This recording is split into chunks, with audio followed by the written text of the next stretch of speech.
Hi, this presentation is about non-governmental organizations' role in disaster. I'd like to talk first about what qualifies as an NGO. NGOs are defined as any nonprofit voluntary entity whose activities are governed by the collective will of its members. They can be organized at a local, national, or international level. NGOs often work with the government.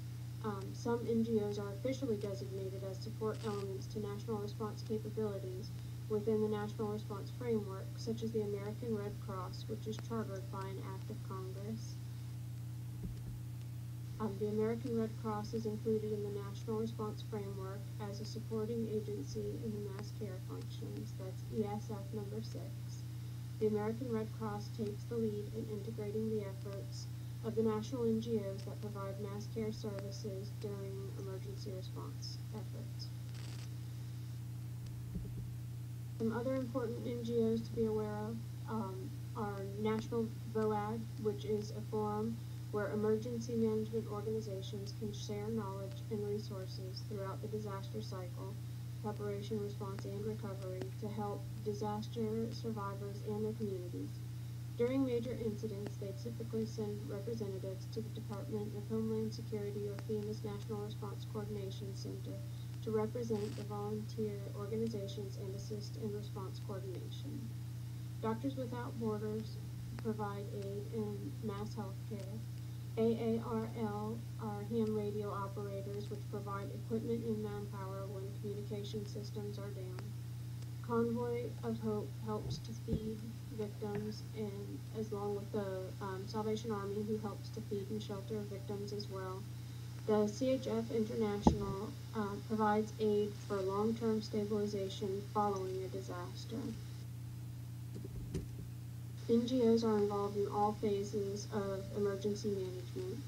Before the disaster, NGOs provide training and preparation, information for volunteers, employees, and the community.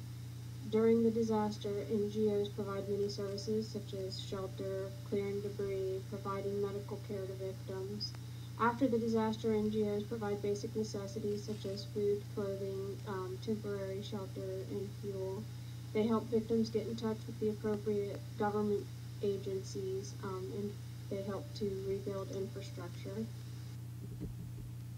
Some specific examples of NGO contributions are identifying shelter locations and needed supplies, providing critical emergency services to those in need, such as cleaning supplies, clothing, food and shelter, or assistance with post-emergency cleanup, identifying those whose needs have not been met, and helping to coordinate the provision of assistance for those individuals. Training and managing volunteer resources, which are both volunteers that came before the emergency, as well as emergent or spontaneous volunteers during the emergency. They assist in the management and distribution of donated goods. They interface with government response officials at all levels, and complement and supplement government response efforts.